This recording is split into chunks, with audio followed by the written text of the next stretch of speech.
Hello friends, market ഡോറിൻ്റെ പുതിയൊരു വീഡിയോയിലേക്ക് സ്വാഗതം. ഫ്രണ്ട്സ്, നമ്മൾ ഇന്നിവിടെ സംസാരിക്കാൻ പോകുന്നത് demand and supply decide share market direction.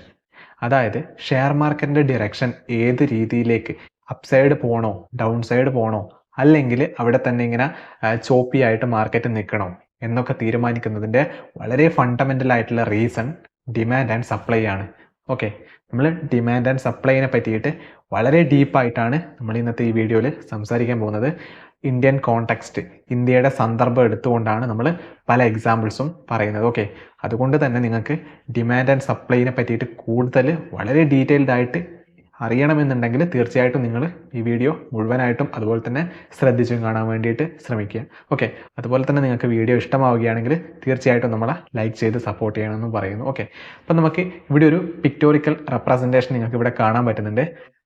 ഒരു വശത്ത് ലെഫ്റ്റ് സൈഡിൽ നിങ്ങൾക്ക് സപ്ലൈ സോൺ ആയിട്ട് നിങ്ങൾക്ക് കരുതാം. അതേപോലെ തന്നെ റൈറ്റ് സൈഡിൽ കുറേ ആളുകൾ ഒരു സാധനം വാങ്ങാൻ വേണ്ടിയിട്ട് നിൽക്കുന്നുണ്ട് അല്ലേ. എന്ത് സാധനമാണ് വാങ്ങുന്നത്? അവിടെ ഒരു ബനാന, ഒരു ഫാർമറിൻ്റെ ഒരു മാർക്കറ്റ് ഷോപ്പാണത്. അവിടെ കുറച്ച് ബനാനാസ് ഉണ്ട്. കുറച്ച് മീൻസ് വളരെ ലിമിറ്റഡ് നമ്പർ ഓഫ് ബനാനാസേ അവിടെ ഇടുള്ളൂ. പക്ഷേങ്കിൽ ഇത് വാങ്ങിക്കാൻ വേണ്ടിയിട്ട് എത്ര ആളുകളുണ്ട് ഇവിടെ? ഏകദേശം 6 ആളുകൾ ഇവിടെ ക്യൂ ആയിട്ട് നിൽക്കുന്നുണ്ട്. എന്താ ഇവിടെ സംഭവിക്കുക? അതായത് ഒരു സാധനം ലഭ്യത വളരെ കുറവും, ഒരു സാധനത്തിൻ്റെ ലഭ്യത വളരെ കുറവും, എന്നാൽ ആ സാധനം വാങ്ങാൻ വേണ്ടിയിട്ട് ഒരുപാട് ആളുകൾ നിരനിരയായി നിൽക്കുന്നുമുണ്ട്. ഓക്കെ, അപ്പോൾ ഇതിൽ ആളുകൾ പൈസ നോക്കാതെ ആ സാധനം വാങ്ങാനുള്ള ഒരു പ്രവണതയാണ് അവർക്ക് ഉണ്ടാകുക. അപ്പോൾ ഈ കൂട്ടത്തിൽ ഏറ്റവും കൂടുതൽ പൈസ ആരാണോ കൊടുക്കുന്നത് അവർക്ക് ആ സാധനം കിട്ടും. ഇത് തന്നെയാണ് എന്താ പറയുക, ഒരു പ്രൊഡക്റ്റിൻ്റെ പൈസ നിർണ്ണയിക്കുന്ന പ്രധാന ഘടകവും. ഇവിടെ എന്ത് സംഭവിച്ചു? ഇവിടെ ഏറ്റവും കൂടുതൽ പൈസ കൊടുക്കുന്ന ആളായിരിക്കും ഈ ഒരു പ്രൊഡക്റ്റ് വാങ്ങുന്നത്.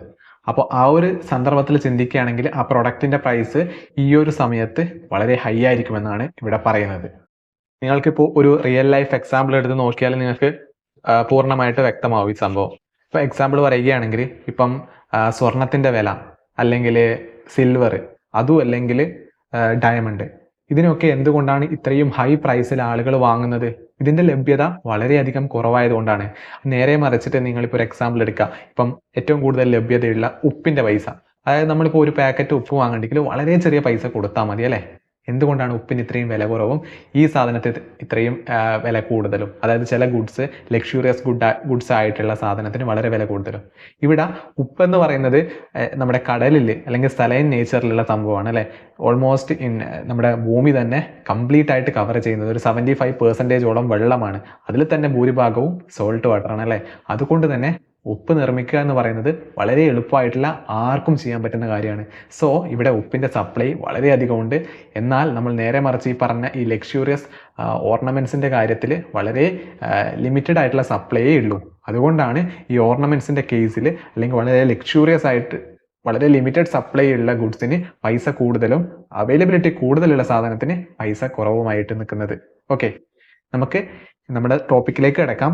നമ്മളിവിടെ സംസാരിക്കുന്നത് എന്താണ്? The foundation of stock price movement ആണ് നമ്മളിവിടെ പറയുന്നത്. അതായത് ഒരു സ്റ്റോക്കിൻ്റെ പ്രൈസിൻ്റെ ഏറ്റവും എന്താ പറയുക, ഫൗണ്ടേഷൻ ആയിട്ടുള്ളൊരു സംഭവം അല്ലെങ്കിൽ അടിത്തറയാണ് നമ്മൾ പറയുന്നത്. അതിൻ്റെ മൂവ്മെൻറ്റിൻ്റെ, ഒരു സ്റ്റോക്ക് മൂവ് ചെയ്യാനുള്ള ഏറ്റവും ഫണ്ടമെൻ്റൽ ആയിട്ടുള്ള റീസൺ ആണ് ഡിമാൻഡ് ആൻഡ് സപ്ലൈ. അതിനെ പറ്റിയിട്ടാണ് നമ്മൾ ഇവിടെ സംസാരിക്കുന്നത്. Demand and supply are the driving forces behind the share prices. നമ്മൾ പറഞ്ഞില്ലേ, they reflects investors confidence, fear and expectations. Demand and supply ആണ് ഒരു നിക്ഷേപകന്റെ ഒരു സ്റ്റോക്കിന്റെ മുകളിലുള്ള വിശ്വാസവും, അതുപോലെ തന്നെ ഒരു സ്റ്റോക്കിന്റെ മുകളിലുള്ള ഭയവും, അതുപോലെ തന്നെ ഒരു സ്റ്റോക്കിന്റെ മുകളിലുള്ള പ്രതീക്ഷയും നിർണ്ണയിക്കുന്നത്. ഓക്കെ, അതായത് ഒരുപാട് ഇൻവെസ്റ്റേഴ്സ് കരുതുകയാണ് ഈ ഒരു സ്റ്റോക്കിൽ ഇൻവെസ്റ്റ് ചെയ്താൽ നല്ലതായിരിക്കും, ഇതിൻ്റെ ഭാവി നല്ലതായിരിക്കും എന്നൊക്കെ കരുതിയിട്ട് ഇൻവെസ്റ്റ് ചെയ്യുമ്പോൾ എന്ത് സംഭവിക്കും? സ്റ്റോക്ക് പ്രൈസ് ശക്തമായിട്ട് ഉയരും. അതേപോലെ തന്നെ ഒരു ഇൻവെസ്റ്റേഴ്സ് വിചാരിക്കുന്ന ഇപ്പം എക്സാമ്പിൾ പറയുകയാണെങ്കിൽ നമ്മുടെ അദാനി സ്റ്റോക്കിൻ്റെ കേസിൽ തന്നെ സംസാരിക്കാം അല്ലേ. റീസെൻ്റായിട്ട് വളരെയധികം ഒരു ഫാള് നമുക്ക് ഇവിടെ അദാനി എല്ലാ സ്റ്റോക്സിലും അദാനിയുടെ സ്റ്റോക്സിൽ ഫാൾ നടന്നത് നിങ്ങൾക്ക് കാണാൻ പറ്റിയിട്ടുണ്ടാവും അല്ലേ. അപ്പം ഇവിടെ എന്താ സംഭവിച്ചത്, ഇവിടെ ഒരുപാട് ഇൻവെസ്റ്റേഴ്സ് ആ ഒരു സമയത്ത് ബിലീവ് ചെയ്തു ഭാവിയിൽ അദാനി സ്റ്റോക്ക് നന്നായിട്ട് പെർഫോം ചെയ്യില്ല എന്ന്. അപ്പം ഒരുപാട് ആളുകൾ അദാനിയുടെ സ്റ്റോക്കിനെ എന്താ പറയുക വിറ്റഴിക്കാൻ തുടങ്ങി. ഇവിടെ സപ്ലൈ കൂടിയപ്പോൾ എന്ത് സംഭവിച്ചു, വില കുറഞ്ഞു. അതാണ് ഇവിടുത്തെ ഫണ്ടമെന്റൽ റീസൺ. ഓക്കെ, അതുപോലെ തന്നെ ഷെയർ മാർക്കറ്റിനെ പറ്റി സംസാരിക്കുകയാണെങ്കിൽ ഷെയർ മാർക്കറ്റിന്റെ ഡിറക്ഷൻ നിർണ്ണയിക്കുന്നത് എക്സ്പെക്ടേഷൻ തിയറി എന്നൊരു അടിസ്ഥാനത്തിലാണ്. ഓക്കെ, അതായത് ഒരുപാട് ആളുകളുടെ എക്സ്പെക്ടേഷൻ അനുസരിച്ചിട്ടാണ് മാർക്കറ്റ് മൂവ് ചെയ്യുന്നത്. ഷെയർ മാർക്കറ്റ് ഇന്ത്യയിൽ അല്ലെങ്കിൽ ഗ്ലോബലി, അതും അല്ലെങ്കിൽ ക്രിപ്റ്റോ കറൻസിയുടെ മാർക്കറ്റൊക്കെ ഈ ഒരു രീതിയിൽ തന്നെയാണ് വർക്ക് ആവുന്നത്. ഇപ്പം നമ്മൾ റീസെൻ്റ് ആയിട്ട് ബിറ്റ് കോയിൻ നല്ല ശക്തമായിട്ട് അടിച്ച് മുകളിലേക്ക് കയറി നമ്മൾ കണ്ടു. ഏകദേശം $1,00,000 അടുത്ത് വന്നിട്ടുണ്ട് അല്ലേ. അപ്പോൾ ഇതിൻ്റെ റീസൺ എന്താണ്, ഭാവിയിൽ ട്രേഡേഴ്സ് എക്സ്പെക്ട് ചെയ്യുന്നു ഇതിനും ശക്തമായിട്ട് ബിറ്റ് കോയിൻ അല്ലെങ്കിൽ ക്രിപ്റ്റോ കറൻസിക്ക് ഒരു ഫ്യൂച്ചർ ഉണ്ട് എന്ന് ഇവർ വിശ്വസിക്കുന്നു. ആരുടെ വിജയത്തിന് ശേഷം, ഡൊണാൾഡ് ട്രംപ് US പ്രസിഡന്റ് ആയതിനു ശേഷം. ഓക്കെ, നമുക്ക് ഇവിടെ ജസ്റ്റ് ഒന്ന് നോക്കാം എന്താണ് ഇവിടെ നമ്മൾ കാണിച്ചിരിക്കുന്നതെന്ന്. ഓക്കെ, ഇവിടെ എന്താണ് സംഭവിച്ചത്, സപ്ലൈ സോൺ ഉണ്ടല്ലോ ഇവിടെ, അതുപോലെ തന്നെ ഡിമാൻഡ് സോണും ഉണ്ട്. ഇത് നന്നായിട്ടുള്ള ഒരു റെസിസ്റ്റൻസ് സോൺ ആയിട്ട് ഇത് ആക്ട് ചെയ്യും. അതേ കണക്കിന് ഇത് നല്ലൊരു സപ്പോർട്ട് സോൺ ആയിട്ട് ഇവിടെ ആക്ട് ചെയ്യും. ഓക്കെ, ഇവിടെ നല്ലൊരു മൊമെന്റം ക്യാൻഡിൽ ഫോം ചെയ്യുന്നു. സോ ഇതൊരു നല്ലൊരു ഡിമാൻഡ് സോൺ ആയിട്ട് നമുക്ക് എടുക്കാം. ഓക്കെ, നമ്മളിവിടെ എടുത്തിരിക്കുന്നത് സൊമാറ്റോയുടെ ചാർട്ടാണ്. സൊമാറ്റോ ഡെയിലി ടൈം ഫ്രെയിം ആണ് എടുത്തിട്ടുള്ളത് അല്ലേ. ഇവിടെ നിങ്ങൾക്ക് കാണാൻ പറ്റും നല്ല ശക്തമായിട്ടുള്ളൊരു വോളിയം കൂടി ഇവിടെ ഫോം ചെയ്തിട്ടുണ്ട്. ഇതിന്റെ അടിയിൽ നിങ്ങൾക്ക് കാണാൻ പറ്റും നല്ല ശക്തമായിട്ട് ഒരുപാട് ആളുകൾ ഇൻട്രസ്റ്റ് കാണിച്ചിട്ടുണ്ട് ഈ ഒരു പർട്ടിക്കുലർ ലെവലിൽ നിന്ന് ഇതിന്റെ ഷെയർ പ്രൈസ് ഇതിന്റെ സ്റ്റോക്ക് വാങ്ങണമെന്ന്. അപ്പം എക്സാമ്പിൾ ഇവിടെ നോക്കുക, 242.94 ആളുകൾ ഈ സ്റ്റോക്ക് കൂടുതലായിട്ട് വാങ്ങാൻ വേണ്ടിയിട്ട് ത്വര കാണിച്ചത്. ഓക്കെ, അതേസമയം മാർക്കറ്റ് ഇവിടെ വന്നതിന് ശേഷം ഇവിടെ നിന്ന് നല്ലൊരു സെല്ലിങ്ങും വന്നു അല്ലേ. അപ്പോൾ ഇത് സപ്ലൈ സോൺ അല്ലെങ്കിൽ റെസിസ്റ്റൻസ് സോൺ ആയിട്ട് ഇവിടെ ആക്ട് ചെയ്തു. ഓക്കെ, അപ്പോൾ ഇവിടെ നിന്ന് വീണ്ടും മാർക്കറ്റ് താഴോട്ടേക്ക് വരുമ്പോൾ പ്രീവിയസ്ലി ഇതൊരു സപ്പോർട്ട് സോൺ ആയിട്ട് എടുത്തത് കൊണ്ട് തന്നെ ഇവിടെ നിന്ന് വീണ്ടും സപ്പോർട്ടായിട്ട് വരും എന്ന് കരുതിയിട്ട് ആളുകൾ ഇവിടുന്ന് വാങ്ങിക്കാൻ തുടങ്ങി. സോ എക്സാക്ട്ലി ഇതൊരു ഡിമാൻഡ് സോൺ ആണ്. ഓക്കെ, അപ്പോൾ ഡിമാൻഡ് ആൻഡ് സപ്ലൈ ആണ് ഡിസൈഡ് ചെയ്യുന്നത് മാർക്കറ്റ് എങ്ങോട്ടേക്ക് നീങ്ങണമെന്ന്.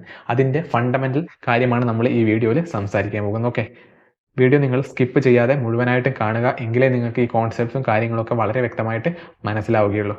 ഓക്കെ, നമ്മൾ എന്തുകൊണ്ടാണ് ഇന്ത്യൻ കോണ്ടെക്സ്റ്റ് എടുത്തതെന്ന് പലരും ചോദിക്കുന്നുണ്ടാവും അല്ലേ. Unique factors like FIIs, DIIs, government reforms and global influence play a big role. Okay, Indian context എടുക്കാനുള്ള പ്രധാന കാരണം നമ്മൾ ഒരു ഡിമാൻഡും അല്ലെങ്കിൽ ഒരു സപ്ലൈ കൂടുതലായിട്ട് ഇൻഫ്ലുവൻസ് ചെയ്യാൻ തക്ക പ്രാപ്തിയുള്ളത് ഒരു FIIsന് അല്ലെങ്കിൽ DIIsനാണ് അല്ലേ. അതായത് ഫോറിൻ ഇൻസ്റ്റിറ്റ്യൂഷണൽ ഇൻവെസ്റ്റേഴ്സ് അല്ലെങ്കിൽ ഡൊമസ്റ്റിക് ഇൻസ്റ്റിറ്റ്യൂഷണൽ ഇൻവെസ്റ്റേഴ്സിനാണ് എന്താ പറയുക ഒരു കൺട്രിയിലെ കൂടുതലായിട്ടും അതിൻ്റെ സ്റ്റോക്ക് പ്രൈസ് മൂവ്മെന്റ് ചെയ്യിക്കാൻ തക്ക പവർ ഉള്ളത് അല്ലേ. അതുകൊണ്ട് തന്നെ ഇന്ത്യയിൽ ഇപ്പോൾ ഒരുപാട് വിദേശ നിക്ഷേപകർ കണ്ണും നട്ട് നോക്കിയിരിക്കുന്നുണ്ട്. അതുകൊണ്ട് തന്നെയാണ് നമ്മൾ ഇന്ത്യയിൽ എടുത്തത്. അതുമാത്രമല്ല നമ്മുടെ വ്യൂവേഴ്സിന് കൂടുതലായിട്ടും കുറച്ച് അണ്ടർസ്റ്റാൻഡ് ആവുന്നത് ഇന്ത്യൻ കോണ്ടെക്സ്റ്റ് എടുക്കുമ്പോൾ തന്നെയാണ്. അപ്പം equip viewers with tools to interpret these dynamics in the Indian market. നമ്മൾ വളരെ ശക്തമായിട്ട് ഇവിടെ സംസാരിക്കുന്നതാണ് അല്ലേ. ആദ്യം നമുക്ക് ഡിമാൻഡും സപ്ലൈയും എന്താണെന്ന് നോക്കാം. ഡിമാൻഡ് എന്ന് പറഞ്ഞാൽ നമ്മൾ നേരത്തെ പറഞ്ഞ പോലെ തന്നെ ഡിമാൻഡ് എന്ന് പറഞ്ഞാൽ the number of people willing to buy a stock at a given price. അതായത് ഒരു സ്റ്റോക്ക് വാങ്ങാൻ വേണ്ടിയിട്ട് ഒരുപാട് ആളുകൾ, അതായത് ഒരു നിശ്ചിത പ്രൈസ് ഉണ്ടാകും. Okay, the number of people willing to buy a stock at a given price. ഒരുപാട് ആളുകൾ ഒരു പർട്ടിക്കുലർ ആയിട്ടുള്ള ഒരു പൈസ ഒരു സ്റ്റോക്കിന് ഉണ്ടെന്ന് കരുതുക. ഒരുപാട് ആളുകൾ അടിച്ചു കയറി അത് വാങ്ങണം അല്ലെങ്കിൽ അവർക്ക് താല്പര്യം, വില്ലിങ്നെസ് ടു ബൈ അല്ലെങ്കിൽ എബിലിറ്റി ടു ബൈ അവർക്ക് ഉണ്ടാകും. അപ്പോൾ ഒരുപാട് ആളുകൾ പൈസ പമ്പ് ചെയ്യും. ഓക്കെ, അപ്പോൾ ഇതിൽ ഏറ്റവും കൂടുതൽ പൈസ കൊടുക്കുന്ന ആള് ആരാണോ അവർക്ക് ഈ ഒരു പ്രൊഡക്റ്റ് അല്ലെങ്കിൽ ഒരു സർവീസ്, ഈ കേസിൽ ഇവിടെ സ്റ്റോക്ക് അവർക്ക് കിട്ടുന്നു. Okay, supply the amount of a product or service that is available to meet demand. അതായത് ഒരു ഡിമാൻഡ് മീറ്റ് ചെയ്യാൻ വേണ്ടിയിട്ട് ഒരുപാട് ആളുകൾ ആ ഒരു പ്രൊഡക്റ്റ്, സർവീസ് ഓർ സ്റ്റോക്ക് കൊടുക്കുന്നു അല്ലെങ്കിൽ വിൽക്കുന്നു. ഒരുപാട് ആളുകൾ സപ്ലൈ ചെയ്യാനുണ്ടെങ്കിൽ ഏറ്റവും വില കുറച്ച് കൊടുക്കുന്ന പൈസക്കായിരിക്കുമല്ലോ ആളുകൾ വാങ്ങുക. സോ ആ ഒരു സമയത്ത് എന്താണ് ഇവിടെ പ്രൈസ് കുറയും, പ്രൊഡക്റ്റ്, കമ്മോഡിറ്റി ഓർ സ്റ്റോക്കിന്റെ പ്രൈസ് കുറയും. സപ്ലൈ കൂടുതലായിരിക്കുന്ന സമയത്ത് പ്രൈസ് കുറയുകയും ഡിമാൻഡ് കൂടുതലായിരിക്കുന്ന സമയത്ത് പ്രൈസ് അപ്പ് ആവുകയും ചെയ്യും. When demand increases and supply is limited, prices tend to rise. Conversely, when supply exceeds demand, prices tend to fall. Okay, ഇനി നമുക്ക് share market അല്ലെങ്കിൽ stock മാർക്കറ്റിന്റെ കേസിൽ ഡിമാൻഡിനെ പറ്റിയിട്ട് നമുക്ക് സംസാരിക്കാം. When demand for a product rises but supply remains constant, competition among buyers increases. This pushes the price up as people are willing to pay more to acquire the limited product. നമ്മൾ നേരത്തെ പറഞ്ഞ exact കാര്യം തന്നെയാണ് ഇവിടെയും പറഞ്ഞിട്ടുള്ളത്. Okay, ഇനി നമുക്ക് ഡിമാൻഡിനെ drive ചെയ്യുന്ന കുറച്ച് മോട്ടീവ്സ് ഉണ്ട്. അതായത് ഡിമാൻഡിനെ ഇൻഫ്ലുവൻസ് ചെയ്യുന്ന ഫാക്ടേഴ്സിനെ പറ്റിയിട്ടാണ് ഇനി നമ്മൾ അടുത്ത സംസാരിക്കാൻ പോകുന്നത്. അതായത് നമ്പർ 1 ആയിട്ട് നിൽക്കുന്ന ഒരു റീസൺ എന്ന് പറയുന്നത്, അല്ലെങ്കിൽ ഡിമാൻഡിനെ ഇൻഫ്ലുവൻസ് ചെയ്യുന്ന ഒരു കാര്യം എന്ന് പറയുന്നത് പോസിറ്റീവ് ന്യൂസ് ഓർ ഇവന്റ്സ് തന്നെയാണ് അല്ലേ. Earnings beats, government reforms or sectoral tailwinds. അതായത് ഏർണിംഗ് ബീറ്റ്സ് എന്ന് പറഞ്ഞാൽ എന്താണ്? അതായത് ഓരോ ഷെയർ മാർക്കറ്റിലെ ഓരോ കൺട്രിയിലെയും മേജർ ഷെയർ മാർക്കറ്റിലെ മേജർ സ്റ്റോക്കുകൾ ഉണ്ടാവും. ഇപ്പോൾ ഇന്ത്യൻ്റെ കേസ് പറയുകയാണെങ്കിൽ ഇപ്പോൾ റിലയൻസ് അല്ലെങ്കിൽ SBI, HDFC bank, ICICI bank പോലെയുള്ള ഒരുപാട് ബ്ലൂ ചിപ്പ് സ്റ്റോക്സ് ഉണ്ട്. അപ്പോൾ ഇതിൻ്റെയൊക്കെ ഒരു ഏർണിംഗ് സീസൺ ആകുമ്പം, അതായത് ക്വാർട്ടർലി റിസൾട്ട് പബ്ലിഷ് ചെയ്യുന്ന ഒരു ടൈം ആകുമ്പം ഒരുപാട് ഇൻവെസ്റ്റേഴ്സ് ഇത് വാച്ച് ചെയ്തിരിക്കും. അതിനു മുമ്പ് തന്നെ അനലിസ്റ്റുകളൊക്കെ തന്നെ ഇത് ക്വാർട്ടർലി പ്രോഫിറ്റ് എത്ര ഉണ്ടാക്കുമെന്ന് ഓൾറെഡി അനലൈസ് ചെയ്ത് വെച്ചിട്ടുണ്ടാകും. ഓക്കെ, റിസൾട്ട് വരുന്ന ഒരു സമയത്ത് ഇവർ ഈ അനലൈസ് ചെയ്ത് വെച്ചതിൻ്റെ മുകളിൽ ഇവർ എക്സ്പെക്ട് ചെയ്തതിൻ്റെ മുകളിൽ ഇവരുടെ പ്രോഫിറ്റ് പോയിട്ടുണ്ടെങ്കിൽ യൂഷ്വലി മാർക്കറ്റ് അത് നല്ലൊരു രീതിക്ക് കണ്ടിട്ട് ഒരുപാട് ആളുകൾ ആ സ്റ്റോക്കിൽ നിക്ഷേപിച്ചിട്ട് പ്രൈസ് അപ്സൈഡിലേക്ക് കൊണ്ടുപോകാനാണ് ശ്രമിക്കുക. നേരെ മറിച്ച് ഇവർ എക്സ്പെക്ട് ചെയ്തതിന് താഴെയാണ് പ്രോഫിറ്റ് വന്നത് എങ്കിൽ ഒരുപാട് ആളുകൾ സിഗ്നിഫിക്കൻറ്റ് സെല്ല് നടത്തിയിട്ട് അവിടെ സപ്ലൈ കൂടും ആ സ്റ്റോക്കിൻ്റെ. അങ്ങനെ അടിച്ച് താഴോട്ടേക്ക് വരാനുള്ള പോസിബിലിറ്റിയും ഉണ്ട്. ഇത് എല്ലാ സമയവും ഇങ്ങനെ ആവണമെന്ന് യാതൊരു നിർബന്ധവുമില്ല. ഓക്കെ, ഷെയർ മാർക്കറ്റാണ്, എന്തും സംഭവിക്കാം. High growth potential companies in growing industries, example electronic vehicle sector അല്ലെങ്കിൽ റിന്യൂവബിൾ എനർജി സെക്ടർ. അപ്പോൾ ഈ ഒരു സെക്ടറുകൾ അല്ലെങ്കിൽ ഈ ഒരു മേഖലകളൊക്കെ ഭാവിയിൽ നന്നായിട്ട് വളരാൻ സാധ്യതയുള്ള മേഖലകളാണ്. ഓക്കെ, ഒരുപാട് ഗവൺമെൻറ് ഒക്കെ റിന്യൂവബിൾ എനർജി സെക്ടറിനൊക്കെ കൂടുതലായിട്ട് സപ്പോർട്ട് ചെയ്യുന്നുണ്ട്.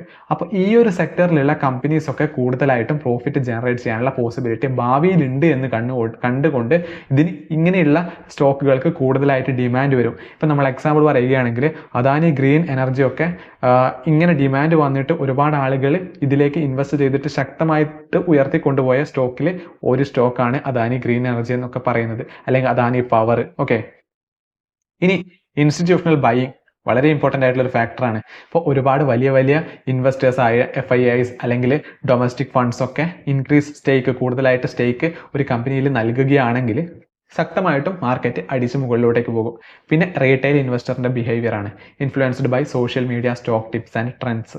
അതായത് ഒരുപാട് സോഷ്യൽ മീഡിയ ഇൻഫ്ലുവൻസറുടെ ഒക്കെ ടിപ്സ് ആൻഡ് ട്രിക്സ് ഒക്കെ നോക്കിയിട്ട് ആളുകൾ വാച്ച് ചെയ്ത് നിൽക്കും. ഇപ്പോൾ എക്സാമ്പിൾ പറയുകയാണെങ്കിൽ ഇപ്പം ഇലോൺ മസ്ക് എന്ന് പറയുന്ന ഒരാൾ ഒരിക്കൽ പറഞ്ഞു, ബിറ്റ്കോയിൻ ഞാൻ വിൽക്കാൻ പോവുകയാണെന്ന് പറഞ്ഞു. ജസ്റ്റ് ഒരു ന്യൂസ് കൊടുത്തു, അല്ലെങ്കിൽ ജസ്റ്റ് ഒന്ന് അദ്ദേഹത്തിൻ്റെ ട്വിറ്ററിൽ ട്വീറ്റ് ചെയ്തു. അപ്പോൾ ഒരുപാട് ആളുകൾ അത് കണ്ടിട്ട് വിചാരിച്ചു ഇലോൺ മസ്ക് വിറ്റതല്ലേ, എന്നാൽ പിന്നെ എല്ലാം അടിച്ച് താഴോട്ടേക്ക് പോകും എന്നൊക്കെ കരുതിയിട്ട് ആളുകൾ വിറ്റു. അങ്ങനെ ശക്തമായിട്ടും ബിറ്റ്കോയിൻ്റെ പ്രൈസ് അടിച്ച് താഴോട്ടേക്ക് പോയിരുന്നു അല്ലേ. ഇനി സപ്ലൈ ഇൻ ദ സ്റ്റോക്ക് മാർക്കറ്റാണ് നമ്മൾ അടുത്ത് സംസാരിക്കാൻ പോകുന്നത്. When supply rises but demand remains constant, sellers compete to sell their excess stock to attract buyers. They lower prices which can encourage more sales and faster turnover. നമ്മൾ നേരത്തെ പറഞ്ഞ അതേ കാര്യം തന്നെ, ഒരുപാട് ആളുകൾ വിപണിയിൽ വിൽക്കാനുണ്ട് സാധനം. ഓക്കെ, പക്ഷേ എങ്കിൽ ഡിമാൻഡ് കോൺസ്റ്റന്റ് ആയിട്ട് നിൽക്കുന്നു. അപ്പോൾ എന്ത് സംഭവിക്കും? ഈ വിൽക്കുന്ന ആളുകളിൽ ആരാണോ ഏറ്റവും വില കുറച്ച് കൊടുക്കുന്നത് ആ ഒരു സാധനം ആ ഒരു പ്രൈസിന് ആളുകൾ വാങ്ങാൻ വേണ്ടിയിട്ടുള്ള സാധ്യതയുണ്ട്. അപ്പം സപ്ലൈ കൂടുതലും ഡിമാൻഡ് കോൺസ്റ്റന്റും ആയിരിക്കുന്ന ഒരു സമയത്ത് പ്രൈസ് ഡ്രോപ്പ് സംഭവിക്കും, അതായത് വില കുറയും. Okay, why do sellers increase supply?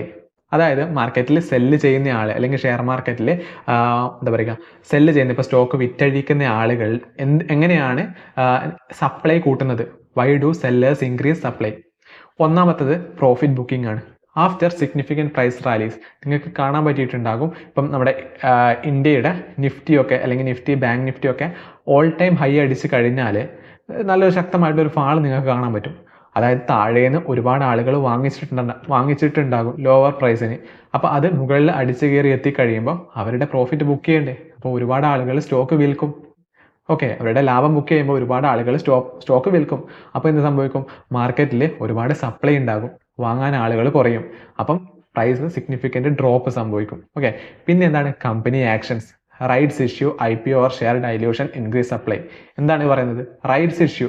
അതായത് കമ്പനി റൈറ്റ്സ് ഇഷ്യൂ ചെയ്യുക എന്ന് പറഞ്ഞാൽ എക്സിസ്റ്റിംഗ് ഷെയർ ഹോൾഡേഴ്സിന് വീണ്ടും അതേ പ്രൊപ്പോർഷനിൽ തന്നെ സ്റ്റോക്ക് വാങ്ങാൻ ഒരു അവസരം കൊടുക്കുക. ഓക്കെ, അങ്ങനെ അവസരം കൊടുക്കുന്നത് വഴി കമ്പനി ക്യാപിറ്റൽ സ്വരൂപിക്കുന്നു, അല്ലെങ്കിൽ കമ്പനിക്ക് കൂടുതൽ ഫണ്ട് വേണം. അങ്ങനെ കരുതിയിട്ട് കമ്പനി വീണ്ടും എന്താ പറയുക ഷെയർ ഇഷ്യൂ ചെയ്യുന്ന ഒരു രീതിയാണത്. അപ്പോൾ ഇവിടെയും എന്ത് സംഭവിക്കുന്നു? ഇവിടെയും സപ്ലൈ കൂടുന്നു. സപ്ലൈ കൂടിയാൽ നേരത്തെ നമ്മൾ പറഞ്ഞതുപോലെ തന്നെ ഡിമാൻഡ് കുറയും. ഓക്കെ, സപ്ലൈ കൂടിയാൽ ഡിമാൻഡ് കുറയും. ഓക്കെ, അല്ലെങ്കിൽ ഡിമാൻഡ് കോൺസ്റ്റന്റ് ആയിട്ട് ഉണ്ടാവും അവിടെ. അപ്പം എന്ത് സംഭവിക്കും? ഇവിടെ പൈസ കുറയും. ഓക്കെ, ഇവിടെ സിഗ്നിഫിക്കൻറ്റ് പ്രൈസ് ഡ്രോപ്പ് സംഭവിക്കും. സ്റ്റോക്കിന്റെ പ്രൈസിൽ സിഗ്നിഫിക്കൻറ്റ് പ്രൈസ് ഡ്രോപ്പ് സംഭവിക്കും. പിന്നീട് IPOs, ഇനീഷ്യൽ പബ്ലിക് ഓഫറിങ്ങിന്റെ കേസിലും ഇങ്ങനെ തന്നെയാണ്. ഓൾറെഡി കയ്യിലുള്ള എക്സിസ്റ്റിംഗ് ഷെയർ ഹോൾഡേഴ്സ്, അതായത് കമ്പനി തുടങ്ങിയ ആളുകൾ അവരുടെ സ്റ്റോക്ക് മാർക്കറ്റിലേക്ക് എന്താ പറയുക ഇനീഷ്യലായിട്ട് ഇറക്കുകയാണ് അല്ലേ. അപ്പോൾ ഒരുപാട് ഷെയർ മാർക്കറ്റിലേക്ക് വരും. അങ്ങനെ ഒരുപാട് ഷെയർ മാർക്കറ്റിലേക്ക് വരുമ്പോൾ സപ്ലൈ കൂടുന്നല്ലേ അവിടെ. അപ്പോഴും എന്താണ് പ്രൈസ് ഡ്രോപ്പ് സംഭവിക്കും. Negative sentiments, bad earnings. നമ്മൾ നേരത്തെ പറഞ്ഞ പോലെ തന്നെ ഗുഡ് ഏർണിങ്സ് ആണെങ്കിൽ കമ്പനി നന്നായിട്ട് മുകളിലോട്ടേക്ക് പോകാനും, അതുപോലെ തന്നെ ബാഡ് ഏർണിങ്സ് ആണെങ്കിൽ അവർ എക്സ്പെക്ട് ചെയ്തതിന് കാട്ടും താഴെയാണ് അവർക്ക് പ്രോഫിറ്റ് വന്നതെങ്കിൽ, കമ്പനിയുടെ പ്രോഫിറ്റ് വന്നതെങ്കിൽ ആളുകളൊക്കെ അതിനെ വിറ്റഴിച്ച് പോവുകയാണ് പതിവ്. ഓക്കെ, പിന്നെ എന്താണ് സ്റ്റോപ്പ് ലോസ് ട്രിഗർ. ഇപ്പം നമ്മൾ നേരത്തെ സംസാരിച്ച പോലെ തന്നെ കമ്പനി ഒരു പർട്ടിക്കുലർ സോൺ, ഇപ്പം നമുക്കൊരു എക്സാമ്പിൾ പറയുകയാണെങ്കിൽ ഇവിടെ ഇപ്പം മാർക്കറ്റ് ഏകദേശം ഇവിടെ നിന്ന് ഇങ്ങനെ ഒരു സപ്പോർട്ട് എടുത്തു, മാർക്കറ്റ് ഇവിടെ നിന്ന് ഇവിടെ ബ്രേക്ക് ചെയ്തു. ഓക്കെ, ഈ ഒരു ക്യാൻഡിൽ കണ്ടിട്ട് ഒരുപാട് ആളുകൾ ലോങ് എൻട്രി വീണ്ടും പ്ലാൻ ചെയ്തിട്ടുണ്ടാക്കും. അങ്ങനെ എന്ത് സംഭവിക്കും? ഇവർ വെക്കുന്ന ഒരു സ്റ്റോപ്പ് ലോസ് ഈ ഒരു സോണിലായിരിക്കും, അല്ലെങ്കിൽ ഈ ഒരു സോണിലായിരിക്കും അവർ സ്റ്റോപ്പ് ലോസ് വെക്കുക. അപ്പോൾ മാർക്കറ്റ് ഇവിടെ നിന്ന് നേരെ മുകളിലേക്ക് പോയി അവരെ ഒന്ന് പറ്റിച്ച് വീണ്ടും മാർക്കറ്റ് ഒന്ന് താഴോട്ടേക്ക് വന്നു. ഇവരുടെ സ്റ്റോപ്പ് ലോസ് ഓർഡർ ഇവിടെയാണ്. അപ്പോൾ ഇവിടെ നിന്ന് market stop loss order trigger ചെയ്തു. അങ്ങനെ ശക്തമായിട്ട് ഇവിടെ സപ്ലൈ കൂടി. അപ്പോൾ അതാണ് നമ്മൾ പറഞ്ഞത്, ഇവിടെ stop loss triggers automated selling by traders during price drop. ഇത് ഡിസ്ക്രിഷണറി ട്രേഡറിന്റെ കേസിലായാലും അല്ലെങ്കിൽ അൽഗോരിതമിക് ട്രേഡിങ്ങിന്റെ കേസിലായാലും ഇങ്ങനെ തന്നെയാണ് സംഭവിക്കുക. അൽഗോരിതമിക് ട്രേഡിങ്ങിനെ പറ്റി കൂടുതൽ അറിയണമെന്നുണ്ടെങ്കിൽ തീർച്ചയായിട്ടും നമ്മൾ ഓൾറെഡി ഒരു ഡെഡിക്കേറ്റഡ് ആയിട്ടുള്ള ഒരു വീഡിയോ ചെയ്തിട്ടുണ്ട്, അത് കാണാൻ വേണ്ടിയിട്ട് ശ്രദ്ധിക്കുക. How demand and supply interact. ഇനി നമ്മൾ സംസാരിക്കാൻ പോകുന്നത് എങ്ങനെയാണ് ഡിമാൻഡും സപ്ലൈയും ഇന്ററാക്ട് കൂടിച്ചേരുന്നതെന്നാണ് നമ്മൾ പറയാൻ പോകുന്നത്. ഓക്കെ, അങ്ങനെ കൂടിച്ചേരുന്ന ഒരു പോയിന്റിനെ പറയുന്ന പേരാണ് ഇക്വിലിബ്രിയം പോയിന്റ്. ഓക്കെ, ഇവിടെ നമുക്ക് കാണാൻ പറ്റും ക്വാണ്ടിറ്റി ഡിമാൻഡും ഇത് പ്രൈസും. ഓക്കെ, ഇവിടെ ഇപ്പോൾ ക്വാണ്ടിറ്റി ഡിമാൻഡ് ചെയ്യുന്നത് ഇപ്പം 1 2 3 4 5 ഇതൊരു 5 ആണെന്ന് കരുതുക. അതേപോലെ തന്നെ പ്രൈസ് ഇത് 5 ആണെന്ന് കരുതുക. ഓക്കെ, ഇങ്ങനെ ക്വാണ്ടിറ്റി ഡിമാൻഡ് ചെയ്യുന്നത് 5ഉം അതുപോലെ തന്നെ പ്രൊഡക്റ്റിന്റെ പ്രൈസ് 5ഉം, ഇത് രണ്ടും ഈക്വൽ ആവുന്ന ഒരു കേസിന് ഇതിനെ പറയുന്ന പേരാണ് ഇക്വിലിബ്രിയം പോയിന്റ് എന്ന്. ഓക്കെ, അതായത് ഡിമാൻഡും എന്താ പറയുക ഇക്വിലിബ്രിയം പോയിന്റിലാണ് ഡിമാൻഡും സപ്ലൈയും ഈക്വൽ ആവുന്നത്. The price at which buyers and sellers agree to trade. Next നമുക്ക് അടുത്ത ചാർട്ട് നോക്കാം. Price rise or demand increase supply. Okay, എന്താണ് ഇവിടെ പറയുന്നത്? Driven by strong buying interest open after positive news. അതായത് ഇവിടെ പ്രൈസ് കൂടുകയാണ്. ഓക്കെ, ഇവിടെ ഇതാണ് നമ്മളെ പ്രൈസ്, ഈ ഗ്രീൻ സംഭവമാണ് പ്രൈസ്. അതേസമയം ഇതാണ് നമ്മളെ ഡിമാൻഡ്. പ്രൈസ് കൂടുന്നു അല്ലെങ്കിൽ ഡിമാൻഡ്, ഒരു പ്രൊഡക്റ്റിന്റെ ഡിമാൻഡ് കൂടുമ്പം ആ പ്രൊഡക്റ്റിന്റെ പ്രൈസും കൂടും, സപ്ലൈ താരതമ്യേന കുറയും. നമ്മൾ നേരത്തെ സംസാരിച്ച പോലെ തന്നെ അല്ലേ. ഇനി അടുത്ത സ്ലൈഡ് നോക്കാം. പ്രൈസ് ഫാൾ, അതായത് പ്രൈസ് ഫാൾ ചെയ്യുന്ന ഒരു സംഭവമാണ് നിങ്ങൾക്ക് ഇവിടെ കാണുന്നത്. ആദ്യം ഹൈ പ്രൈസിൽ ഉണ്ടായിരുന്ന സാധനം അടിച്ച് താഴോട്ടേക്ക് വരുന്നു. ഓക്കെ, ഇവിടെ എന്താണ് സംഭവിച്ചത്? ഇവിടെ ഡിമാൻഡ് കുറഞ്ഞു, ഒരു പ്രൊഡക്റ്റിനോടുള്ള ആളുകളുടെ ഡിമാൻഡ് കുറഞ്ഞു. ഡിമാൻഡ് കുറയുമ്പം പ്രൈസും കുറയും. ഓക്കെ, സപ്ലൈ മാർക്കറ്റിൽ കൂടുതലായിരിക്കുന്ന സമയത്തായിരിക്കും ഡിമാൻഡ് മോസ്റ്റ് പ്രോബബിളി കുറയാറ്. ഓക്കെ, അങ്ങനെ പ്രൈസും കുറയുന്നു. ഓക്കെ, അതാണ് ഇവിടെ സംഭവിച്ചത്. ഇനി അടുത്തതാണ് വോളറ്റിലിറ്റി പീരീഡ്സ്. മാർക്കറ്റ്, നമ്മുടെ ഷെയർ മാർക്കറ്റിൽ എപ്പോഴും സംഭവിക്കുന്ന കാര്യമാണ് ഈ volatility periods. Okay, rapid shift in demand and supply cause erratic price movements. ഇത് തന്നെയാണ് യഥാർത്ഥത്തിൽ ഷെയർ മാർക്കറ്റ്. അതായത് നമുക്കൊരു കൃത്യമായിട്ടുള്ളൊരു രീതിയിൽ ഇക്വിലിബ്രിയം പോയിന്റിലല്ല നമ്മുടെ ഷെയർ മാർക്കറ്റിലെ ഗ്രാഫ് നീങ്ങുന്നത്. അല്ലെങ്കിൽ നമ്മൾ നേരത്തെ പ്രീവിയസ്ലി സംസാരിച്ച പോലെ തന്നെ ഈ ഒരു സംഭവത്തിലുമല്ല, കോൺസ്റ്റന്റ് ആയിട്ട് മാർക്കറ്റ് അതിന്റെ 80% അതിന്റെ മൂവ്മെന്റ് നടക്കുന്നത് ഈ ഒരു കേസിലാണ് അല്ലെ. അത് തന്നെയാണ് ഈ ചോപ്പി മാർക്കറ്റ് എന്ന് പറയുന്നത്. അതായത് മാർക്കറ്റ് മുകളിലോട്ടും താഴോട്ടും പോയിക്കൊണ്ടിരിക്കുക, അല്ലെങ്കിൽ ഒരു അൺസ്റ്റേബിൾ ആയിട്ടുള്ള ഒരു ഡയറക്ഷനിൽ തന്നെ ഇങ്ങനെ നിൽക്കുക. അതായത് ഒരു അപ് ട്രെൻഡിലേക്ക് പോകുന്നില്ല, അല്ലെങ്കിൽ ഡൗൺ ട്രെൻഡിലേക്ക് പോകുന്നില്ല. ഇത് ഒരു അവസ്ഥയിലാണ് മാർക്കറ്റ് ഭൂരിഭാഗം സമയവും നിൽക്കുന്നത്. അത് തന്നെയാണ് ഈ വോളറ്റിലിറ്റി പീരീഡ് എന്ന് പറയുന്ന സംഭവം. ഓക്കെ, നമുക്ക് കൃത്യമായിട്ട് പറയാൻ പറ്റില്ല. അതായത് ചില സമയം എന്ത് സംഭവിക്കും, ഡിമാൻഡ് മുകളിലേക്ക് പോകും, ഡിമാൻഡ് കൂടും, പ്രൈസ് കൂടും, പിന്നെ ഡിമാൻഡ് കുറയും, പ്രൈസ് കുറയും, പിന്നെ മുകളിൽ പോകും, താഴെ പോകും, അങ്ങനെ പോകും അല്ലേ. ഓക്കെ, അപ്പം നമ്മൾ നെക്സ്റ്റ് എന്താ പറയുന്നത്, ഇന്ത്യൻ കോണ്ടെക്സ്റ്റിൻ്റെ ചില യുണീക്ക് ആയിട്ടുള്ള ഫാക്ടേഴ്സ്, ഘടകങ്ങളാണ് ഇനി നമ്മൾ സംസാരിക്കാൻ പോകുന്നത്. Okay, FIIs and DIIs. FIIs often dominate volumes while DIIs stabilize corrections. എന്താണ് പറയുന്നത്, അതായത് ഇന്ത്യൻ സ്റ്റോക്ക് മാർക്കറ്റിൻ്റെ കേസിൽ സംസാരിക്കുകയാണെങ്കിൽ ഫോറിൻ ഇൻസ്റ്റിറ്റ്യൂഷണൽ ഇൻവെസ്റ്റേഴ്സും അതുപോലെ തന്നെ ഡൊമസ്റ്റിക് ഇൻസ്റ്റിറ്റ്യൂഷണൽ ഇൻവെസ്റ്റേഴ്സും അവരാണ് പ്രധാനമായിട്ടും കീ പ്ലെയേഴ്സ് ആയിട്ട് ആക്ടിവേറ്റ് ചെയ്യുന്നത്. ഓക്കെ, ഒരു സ്റ്റോക്സിനെ ശക്തമായിട്ട് മുകളിലോട്ടേക്ക് കൊണ്ടുപോകാനും അതുപോലെ തന്നെ ശക്തമായിട്ട് അതിനെ സെല്ലിംഗ് വർക്കിലേക്ക് കൊണ്ടുപോകാനും FIIസിനും DIIസിനും സാധാരണയായിട്ട് ചെയ്യാൻ പറ്റും. ഓക്കെ, ആരൊക്കെയാണ് ഇന്ത്യയിൽ ടോപ്പ് 10 ആയിട്ട് അല്ലെങ്കിൽ ടോപ്പ് 10 വിദേശ നിക്ഷേപകരെ ഇന്ത്യയുടെ പല സ്റ്റോക്സിനെയും ശക്തമായിട്ട് ബാധിക്കാൻ, അതായത് ആ സ്റ്റോക്കിനെ മുകളിലേക്ക് കൊണ്ടുപോകാനും താഴോട്ടേക്ക് കൊണ്ടുപോകാനും എന്താ പറയുക, കൂടുതലായിട്ടും പവർ ഉള്ള ആളുകളെ പറ്റിയിട്ട് നിങ്ങൾക്ക് കൂടുതലായിട്ട് അറിയണമെന്ന് താല്പര്യമുണ്ടെങ്കിൽ നമ്മൾ റീസെൻ്റ് ആയിട്ട് ഒരു വീഡിയോ ചെയ്തിട്ടുണ്ട്, top 10 foreign institutional investors that invest in India. Okay, അല്ലെങ്കിൽ ഇന്ത്യൻ്റെ ഗ്രോത്തിൽ ഇൻവെസ്റ്റ് ചെയ്യുന്ന 10 പ്രധാനപ്പെട്ട ഫോറിൻ ഇൻസ്റ്റിറ്റ്യൂഷണൽ ഇൻവെസ്റ്റേഴ്സിനെ കുറിച്ചിട്ട് നമ്മൾ ഓൾറെഡി ഒരു ഡെഡിക്കേറ്റഡ് ആയിട്ടുള്ള ഒരു വീഡിയോ ചെയ്തിട്ടുണ്ട്.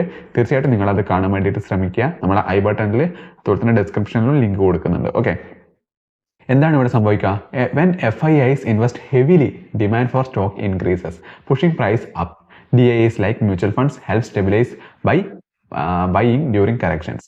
അതായത് എന്താ പറയുക, വലിയ ഇൻവെസ്റ്റേഴ്സ് ആയിട്ടുള്ള FIIസിനൊക്കെ ഒരുപാട് പൈസ കയ്യിലുണ്ടാവും അല്ലേ. അവരൊരു സ്റ്റോക്കിൻ്റെ എന്താ പറയുക, ഒരു സ്റ്റോക്കിനെ ഒന്നും നോക്കാതെ കണ്ണും പൂട്ടി വാങ്ങിക്കൊണ്ട് എന്നാൽ എന്ത് സംഭവിക്കും, ആ സ്റ്റോക്കിൻ്റെ അവൈലബിലിറ്റി കുറയും, ആളുകൾ കൂടുതലായിട്ട് വാങ്ങും അല്ലേ. ഇവർ തന്നെ ഒരുപാട് ഷെയർ വാങ്ങിയാലും മാർക്കറ്റ് അതിൻ്റെ ഷെയറിൻ്റെ എണ്ണം കുറയും. സോ എണ്ണം കുറയുന്നു, ബട്ട് ഡിമാൻഡ് കൂടുന്നുണ്ട്. ഓക്കെ, ഡിമാൻഡ് കൂടുമ്പോൾ എന്ത് സംഭവിക്കും, പ്രൈസും സ്റ്റഡി ആയിട്ട് അപ്പാവും. അതാണ് നമ്മൾ നേരത്തെ കണ്ടത്. Okay, pushing prices up. DIIs like mutual funds help stabilise market by buying during correction. അതുപോലെ തന്നെ ഇവർ ഇപ്പം ഒരു സ്റ്റോക്ക് വേണ്ട എന്ന് വിചാരിക്കുന്നു. ഓക്കെ, അപ്പോൾ വേണ്ട എന്ന് വിചാരിക്കുമ്പോൾ ഒരു ശക്തമായിട്ട് FIIs സെല്ല് ചെയ്യുന്നത്. സോ അങ്ങനെ സെല്ല് ചെയ്യുമ്പോൾ വാങ്ങാനും ആൾ വേണ്ടേ. അപ്പോൾ അത് ഡൊമസ്റ്റിക് ഇൻസ്റ്റിറ്റ്യൂഷണൽ ഇൻവെസ്റ്റേഴ്സാണ് സാധാരണയായിട്ട് മാർക്കറ്റ് സ്റ്റെബിലൈസ് ചെയ്യാൻ വേണ്ടിയിട്ട് സഹായിക്കുന്നത്. പിന്നെ എന്താണ്, ഗവൺമെൻറ് പോളിസീസ് ഒക്കെ ഉണ്ട് അല്ലേ. Sectoral dynamics, IT stocks depend on global demand. അതുപോലെ തന്നെയാണ് എന്താ പറയുക, സെക്ടറൽ ഡൈനാമിക്സ്. ഇപ്പം IT സ്റ്റോക്സിൻ്റെ റിസൾട്ടൊക്കെ നിങ്ങൾക്ക് കാണാൻ പറ്റിയിട്ടുണ്ടാകും. ഇപ്പം ഇൻ്റലിൻ്റെ ഒക്കെ റിസൾട്ട് USA വരുമ്പം അല്ലെങ്കിൽ NVIDIAൻ്റെ ഒക്കെ റിസൾട്ട് വരുമ്പം the next day it self നമ്മുടെ TCS ആയാലും ഇൻഫോസിസ് ആയാലും ഒക്കെ കൂടുതലായിട്ടും അതിൻ്റെ ഒരു പ്രഭാവം നാസ്ഡാക്കിൽ വന്നിട്ടുള്ള ചേഞ്ച് നമുക്ക് കാണാൻ പറ്റും. കാരണം എന്താണ്, അവരൊക്കെയാണ് ഇന്ത്യ കൂടുതലായിട്ടും ഔട്ട്സോഴ്സ് ചെയ്തിട്ടാണ് വർക്കുകളൊക്കെ എടുക്കുന്നത്. ഓക്കെ, ഇപ്പോൾ ഈ ഇൻഫോസിസിൻ്റെ കേസിലൊക്കെ പറയുകയാണെങ്കിൽ അവരുടെ മേജർ ചങ്ക് ഓഫ് റവന്യൂ വരുന്നത് US$. ഓക്കെ, അവർ US$ ക്ലയൻറ്റ് ബേസ്ഡ് ഡീലിലാണ് അവർ എന്താ പറയുക അവരുടെ ട്രാൻസാക്ഷനോ അല്ലെങ്കിൽ അവരുടെ മേജർ ബിസിനസ്സൊക്കെ നടത്തുന്നത്. ഓക്കെ, അത് ഒരു വളരെ ഇമ്പോർട്ടൻ്റ് ആയിട്ടുള്ള ഒരു ഫാക്ടറാണ്. പിന്നെ എന്താണ്, energy stocks are impacted by oil prices. ഓയിലിൻ്റെ പ്രൈസ്, അതായത് നമ്മുടെ ഓയിലിൻ്റെ വില വ്യത്യാസം കൂടുതലായിട്ടും അഫക്റ്റ് ചെയ്യും എനർജി സ്റ്റോക്സിന്. ഓക്കെ, അത് നമുക്ക് LICയിലായാലും റിലയൻസ് ഇൻഡസ്ട്രീസ് ലിമിറ്റഡിലൊക്കെ ആയാലും നിങ്ങൾക്ക് കാര്യമായ രീതിയിൽ കാണാൻ പറ്റിയിട്ടുണ്ടാവും അല്ലേ. വിൻഫാൾ ടാക്സ് ഇൻക്രീസ് ആക്കുകയും അതുപോലെ തന്നെ ഡിക്രീസ് ആക്കുകയൊക്കെ ചെയ്താൽ അത് ഓയിൽ സ്റ്റോക്സിനെ കാര്യമായ രീതിയിൽ ബാധിക്കാനുള്ള ചാൻസസ് ഉണ്ട്. ഗവൺമെൻറ് റിഫോംസ്, നമ്മൾ നേരത്തെ സംസാരിച്ച പോലെ തന്നെ ചില ഗവൺമെൻറ് നയങ്ങൾ അല്ലെ ശക്തമായിട്ട് നമ്മുടെ ഇന്ത്യൻ സ്റ്റോക്ക് മാർക്കറ്റിനെ ബാധിക്കാൻ എന്താ പറയുക തക്ക പ്രാപ്തിയുള്ളതാണ് അല്ലേ. For example like reforms like goods and service tax or schemes like product linked incentives create demand for specific sectors like logistics or manufacturing. Okay, അതാണ് അവിടെ പറഞ്ഞത്. പിന്നെ ഏതാണ് പറയുന്നത്, retail participation growth. Demat account grows exponentially in recent years adding to demand. അതായത് നമ്മുടെ recent ആയിട്ടുള്ള കൊറോണയ്ക്ക് ശേഷം വന്നൊരു പീരീഡ് ടൈമിൽ ഒരുപാട് ഡിമെറ്റീരിയലൈസ്ഡ് അക്കൗണ്ട്സ് ഇന്ത്യയിൽ ഓപ്പൺ ചെയ്തിട്ടുണ്ട് അല്ലേ. ഒരുപാട് ഡിമെറ്റീരിയലൈസ്ഡ് അക്കൗണ്ട് അല്ലെങ്കിൽ ഡിമാറ്റ് അക്കൗണ്ട് ഇന്ത്യയിൽ ഓപ്പൺ ചെയ്ത് എന്ന് പറഞ്ഞാൽ ഒരുപാട് നമ്മുടെ റീറ്റെയിൽ ആയിട്ടുള്ള ഇൻവെസ്റ്റേഴ്സിന് അല്ലെങ്കിൽ പബ്ലിക്കിന് ഷെയർ മാർക്കറ്റിൽ നിക്ഷേപിക്കാനുള്ള ഒരു താല്പര്യം അല്ലെങ്കിൽ ട്രേഡ് ചെയ്യാനുള്ള താല്പര്യം അവർക്ക് വന്നു. ഓക്കെ, അങ്ങനെ വന്നിട്ടുണ്ടെങ്കിൽ അതിൽ ഒരു 50% ആളുകളും ഇൻവെസ്റ്റ് ചെയ്യാൻ വേണ്ടിയിട്ട് മാർക്കറ്റിൽ പമ്പ് ചെയ്യും മണി. ഓക്കെ, ഇവർ സ്മോൾ മണിയാണ് പമ്പ് ചെയ്യുന്നത് എങ്കിൽ കൂടി ഇവർ ഒരുപാട് ആളുകൾ ഉള്ളതുകൊണ്ട് തന്നെ ഒരു പൂൾ ഓഫ് ഫണ്ടായിട്ട് ഇത് മാറും. അപ്പം അങ്ങനെ എന്ത് സംഭവിക്കും, ഒരു സ്റ്റോക്കിൻ്റെ ഡിമാൻഡിനെ അഫക്റ്റ് ചെയ്യാൻ വേണ്ടിയിട്ട് റീറ്റെയിൽ ഇൻവെസ്റ്റേഴ്സിനും ഒരു ചെറിയ രീതിയിൽ പങ്കുണ്ടെന്നാണ് പറയുന്നത്.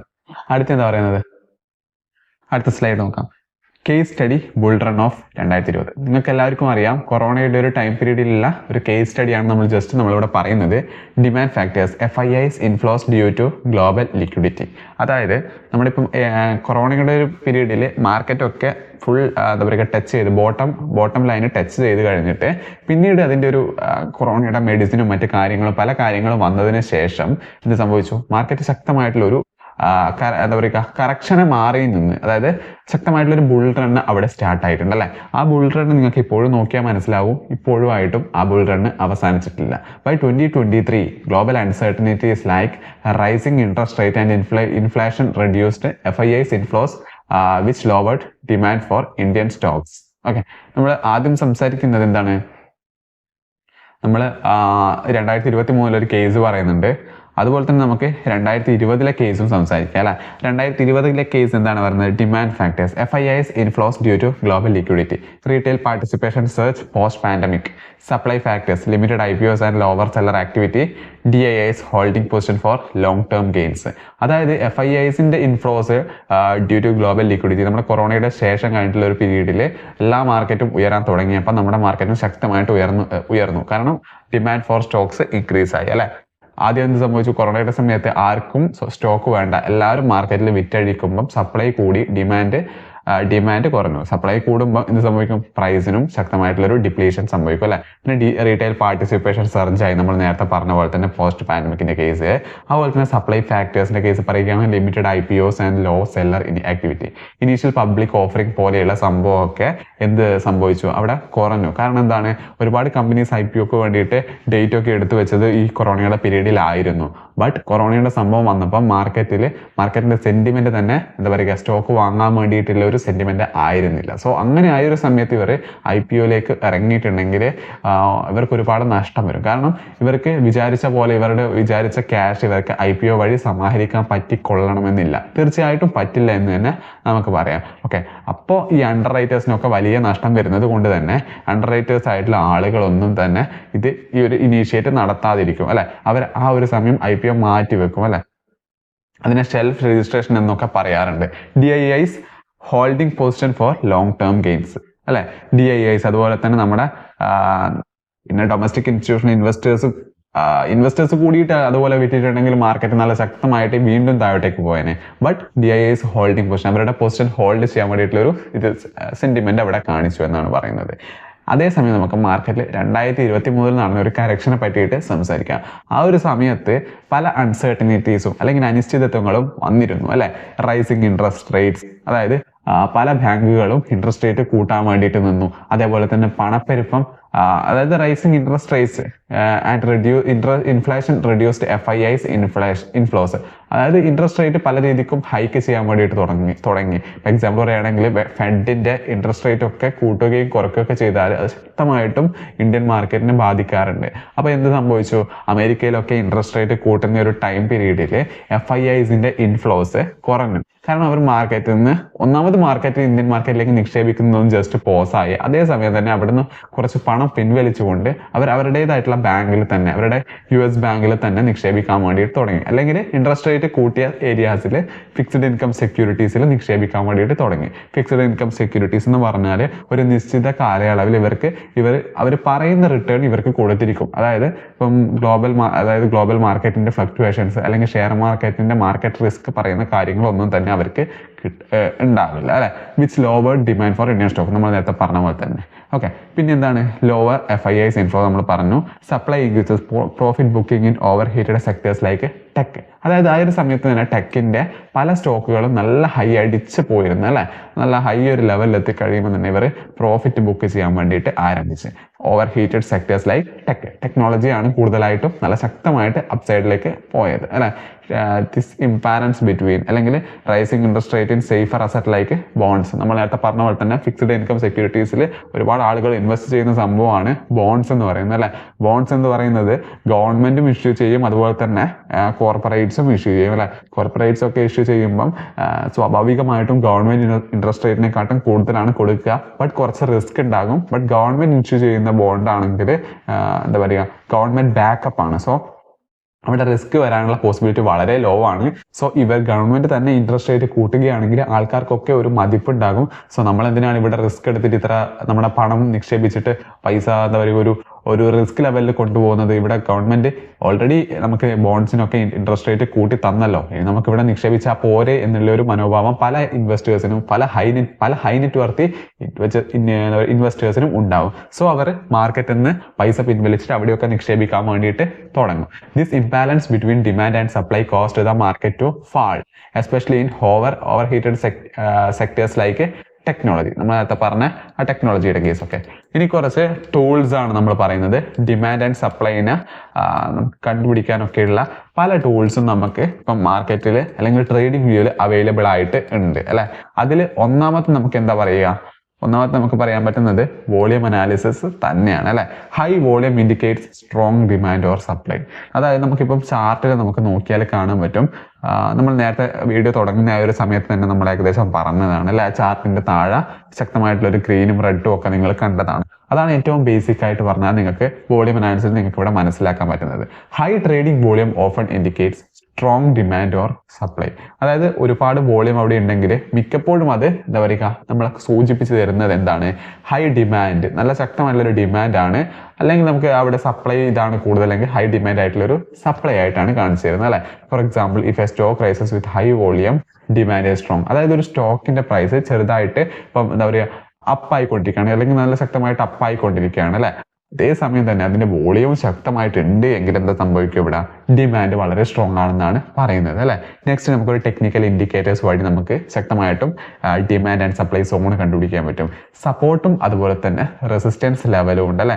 അത് ഡിമാൻഡ് ആൻഡ് സപ്ലൈ തന്നെയാണ് യഥാർത്ഥത്തിൽ സപ്പോർട്ട് ആൻഡ് റെസിസ്റ്റൻസ് എന്ന് പറയുന്നത്. Okay, level show demand and supply zone. നിങ്ങൾ ചാർട്ടിൽ പല ടൈം ഫ്രെയിമിൽ, അതായത് ഡെയിലി ആയാലും വീക്ക്ലി ആയാലും മന്ത്ലി ടൈം ഫ്രെയിമിലൊക്കെ എടുത്തിട്ട് നിങ്ങൾ ഹൊറിസോണ്ടൽ ലൈൻസ് ഒക്കെ വരച്ചാൽ നിങ്ങൾക്ക് കൃത്യമായിട്ട് മനസ്സിലാകും ആ സോണിന്റെ റെസിസ്റ്റൻസ് ലെവലിൽ നിന്ന് മാർക്കറ്റിൽ പല രീതിക്കുള്ള സെല്ലിംഗ് പ്രഷറും കാണാൻ പറ്റും. അതുപോലെ തന്നെ സപ്പോർട്ട് സോണിൽ നല്ല ശക്തമായിട്ടുള്ളൊരു ബൈയിങ് സോണുമായിട്ട് ആക്ട് ചെയ്യുന്നത് നിങ്ങൾക്ക് കാണാൻ പറ്റും. Start showing supports and resistance level help identify zones where demand or supply is likely to increase. പിന്നെ ഓർഡർ ബുക്സ് ആണ്. Live order data reveals the current buying and selling pressure in a stock. നിങ്ങളുടെ ബ്രോക്കേഴ്സിന്റെ ടെർമിനലിൽ പോയാൽ നിങ്ങൾക്ക് ഓരോ stock എടുക്കുമ്പോഴും അല്ലെങ്കിൽ ഓരോ ഇൻഡെക്സ് എടുക്കുമ്പോഴും നിങ്ങൾക്ക് ഓർഡർ ബുക്ക് സെക്ഷനിൽ പോയിട്ട് നിങ്ങൾക്ക് കൃത്യമായിട്ടും അത് മനസ്സിലാക്കാൻ പറ്റും. ഓക്കെ, പിന്നെ എന്താണ് ന്യൂസ് സെന്റിമെന്റ്.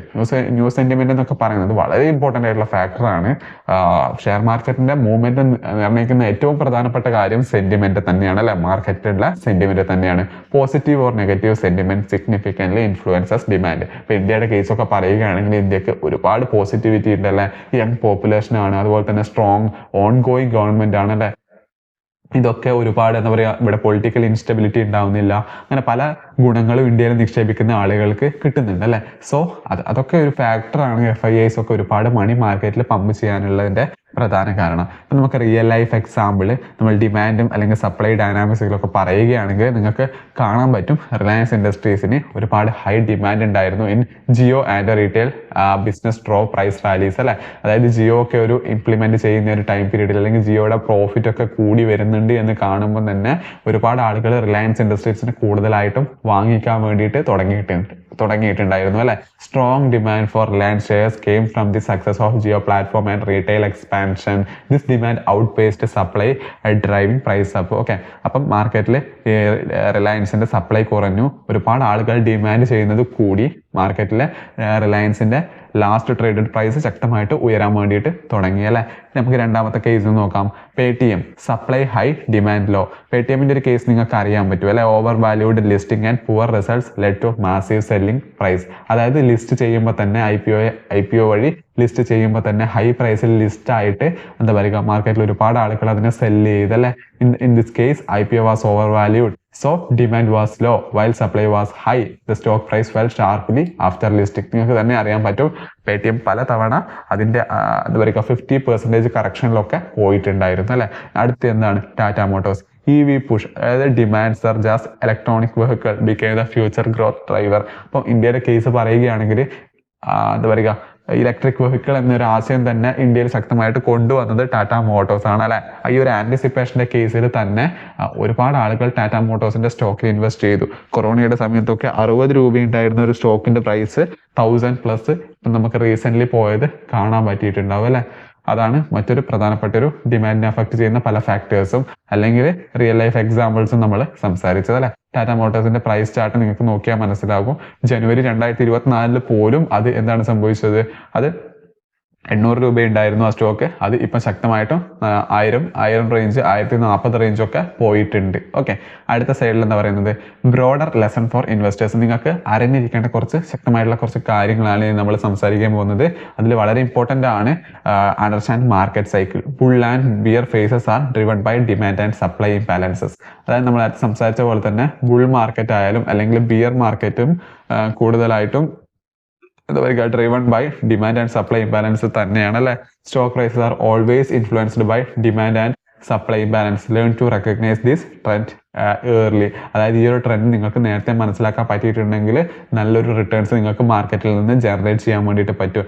പിന്നെ നിങ്ങൾ പ്രധാനമായിട്ടും അറിഞ്ഞിരിക്കേണ്ട പാഠം എന്ന് പറയുന്നത്, വിപുലമായിട്ടുള്ളൊരു പാഠം എന്ന് പറയുന്നത് focus on key triggers, earnings policy changes and global events often shift trends. അതായത് focus on key events that can shift demand and supply such as earnings, policies or global news. അതായത് പല കമ്പനീസിന്റെയും ഏർണിങ്സ് ഉണ്ടാവും, quarterly earnings ഉണ്ടാവും അല്ലെ. പല ഗവൺമെന്റിന്റെയും നയങ്ങൾ ഉണ്ടാവും, അതുപോലെ തന്നെ ഗ്ലോബൽ ന്യൂസും ഉണ്ടാവും അല്ലെ. ഇപ്പൊ റഷ്യ യുക്രൈൻ വാർ പോലെയുള്ളതൊക്കെ വളരെ ശക്തമായിട്ടുള്ള ന്യൂസ് ആയിരുന്നു. Okay, next day it self മാർക്കറ്റിൽ ഈ ഒരു യുദ്ധം നടന്ന നെക്സ്റ്റ് ഡേ ഇറ്റ് സെൽഫ് മാർക്കറ്റിൽ ശക്തമായിട്ടുള്ള ഒരു ഗ്യാപ് ഡൗൺ ഓപ്പണിംഗ് ആണ് ഉണ്ടായിട്ടുള്ളത്. Long term versus short term demand supply dynamics are crucial for traders but less impactful four long term investors. അതായത് ഡിമാൻഡ് ആൻഡ് സപ്ലൈ എന്ന് പറയുന്നത് ഒരു ട്രേഡറെ സംബന്ധിച്ചിടത്തോളം എന്താ പറയുക, അത് വളരെ ഇമ്പോർട്ടൻ്റ് ആയിട്ട് നമ്മൾ കരുതേണ്ട ഒരു കാര്യമാണ്. ബട്ട് അത് കൂടുതലായിട്ടും ലോങ് ടേം ദീർഘകാല നിക്ഷേപകർക്ക് കാര്യമായിട്ടുള്ള രീതിയിൽ അഫക്റ്റ് ചെയ്യില്ല. കാരണം മാർക്കറ്റ് ശക്തമായിട്ടും മുകളിലോട്ടേക്ക് തന്നെയാണ്. പല വലിയ കറക്ഷൻ ഉണ്ടായിട്ട് പോലും നമുക്ക് പോകുന്നത് ചരിത്രം പരിശോധിച്ചാൽ കാണാൻ പറ്റുന്നത് അല്ലെ. ഇൻവെസ്റ്റിംഗ് എന്താണ് എന്നറിയില്ലെങ്കിൽ അതിനെ പറ്റിയിട്ട് നമ്മൾ ഡെഡിക്കേറ്റഡ് ആയിട്ട് ഒരു വീഡിയോ ചെയ്തിട്ടുണ്ട്. അതിന്റെ വീഡിയോ നമ്മൾ ഡിസ്ക്രിപ്ഷനിലും ഐ ബട്ടണിലും കൊടുക്കുന്നതാണ്. ഓക്കെ, ഫൈനലി നമ്മൾ കൺക്ലൂഷൻ സ്റ്റേജിൽ എത്തിയിട്ടുണ്ട്. ഓക്കെ, അപ്പൊ നമുക്ക് ഇതിൻ്റെ അകത്ത് നിന്ന് പ്രധാനപ്പെട്ട കീ ടേക്ക് അവേസ് എന്തൊക്കെയാണെന്ന് നോക്കാം അല്ലെ. അത് കഴിഞ്ഞിട്ട് വീഡിയോ അവസാനിപ്പിക്കാം. ഓക്കെ, ആദ്യം എന്താ പറയുന്നത്, demand and supply dictate the direction of the share market. നമ്മൾ നേരത്തെ പറഞ്ഞ പോലെ തന്നെ ചോദനവും പ്രചോദനവും അല്ലെങ്കിൽ demand and supply are the core forces behind stock prices. Okay, അത് വേറെ ഒന്നും തന്നെയല്ല. Okay, Indian markets have unique influences like FIIs, reforms and retail growth. നേരത്തെ പറഞ്ഞ പോലെ തന്നെ FIIസിനും DIIസിനും ഒക്കെ ഇന്ത്യൻ ഫാക്ടേഴ്സ് അല്ലെങ്കിൽ ഇന്ത്യൻ ഇൻഫ്ലുവൻസേഴ്സ് ആണ്. അതായത് ഷെയർ മാർക്കറ്റിന്റെ സ്റ്റോക്കിനെ ഇൻഫ്ലുവൻസ് ചെയ്യാൻ പറ്റിയ ശക്തമായിട്ടുള്ള ഇൻഫ്ലുവൻസേഴ്സ് ആണ് ഇവരൊക്കെ. നെക്സ്റ്റ് എന്താ പറയുന്നത്, staying informed about these forces will help you make smarter investment decisions. നമ്മൾ ഈ പറഞ്ഞ കാര്യങ്ങളൊക്കെ നിങ്ങൾക്ക് കൃത്യമായിട്ട് മനസ്സിലാക്കുകയാണെങ്കിൽ നിങ്ങൾക്ക് മാർക്കറ്റിലെ ഡിമാൻഡ് ആൻഡ് സപ്ലൈയുടെ ഫാക്ടേഴ്സ് എങ്ങനെയൊക്കെയാണ് അഫക്റ്റ് ചെയ്യുന്നതെന്നൊക്കെ നിങ്ങൾക്ക് മനസ്സിലായി കാണും അല്ലെ. ഇതൊക്കെ മനസ്സിലായിട്ടുണ്ടെങ്കിൽ തന്നെ നിങ്ങൾക്ക് കൂടുതലായിട്ടും പല ഇൻഫോംഡ് ആയിട്ടുള്ള ഡിസിഷൻ എടുത്തിട്ട് നിങ്ങൾക്ക് ബെറ്റർ ആയിട്ട് എന്താ പറയുക ട്രേഡ് ചെയ്യാനും അതുപോലെ തന്നെ ദീർഘകാല നിക്ഷേപങ്ങളൊക്കെ നടത്താൻ വേണ്ടിയിട്ടും നിങ്ങൾക്ക് സഹായിക്കുന്നതാണ്. ഓക്കെ, അപ്പം ഫൈനലി നമ്മൾ കൺക്ലൂഷൻ സ്റ്റേജും കഴിഞ്ഞിട്ടുണ്ട്. എന്താ പറയുക, അപ്പം വീഡിയോ കണ്ടതിന് വളരെയധികം നന്ദിയുണ്ട്. അതുപോലെ തന്നെ നിങ്ങൾക്ക് എന്ത് തന്നെ പറയാനുണ്ടെങ്കിൽ തീർച്ചയായിട്ടും നമ്മുടെ കമന്റ് സെക്ഷനിൽ നിങ്ങൾക്ക് അറിയിക്കാവുന്നതാണ്. അതുപോലെ തന്നെ നിങ്ങൾക്ക് ഏതെങ്കിലും തരത്തിലുള്ള വീഡിയോസ് ആവശ്യമാണ് എന്നുണ്ടെങ്കിൽ തീർച്ചയായിട്ടും നിങ്ങൾ കമന്റ് സെക്ഷനിൽ പറയണം. ഓക്കെ, നിങ്ങൾക്ക് ഒരു ബുക്കിന്റെ റിവ്യൂ ആണ് വേണ്ടതെങ്കിൽ അത് പറയാം, അല്ലെങ്കിൽ കോംപ്ലക്സ് ആയിട്ടുള്ള ടോപ്പിക് ഏതാണ് വേണ്ടതെങ്കിൽ അത് പറയാം. അതുമല്ലെങ്കിൽ നിങ്ങൾക്ക് ചില ജനറൽ ആയിട്ട് നിങ്ങൾക്ക് കൺഫ്യൂഷനുള്ള കാര്യങ്ങൾ എന്താണെന്ന് ചോദിച്ചാൽ അതും നമ്മൾ അതിനെ പറ്റിയിട്ടും വീഡിയോ ചെയ്യുന്നതായിരിക്കും. ഓക്കെ, അപ്പം വീഡിയോ കണ്ടതിന് വളരെയധികം നന്ദിയുണ്ട്. അടുത്ത വീഡിയോയിൽ കാണുന്നതുവരെ നന്ദി, നമസ്കാരം.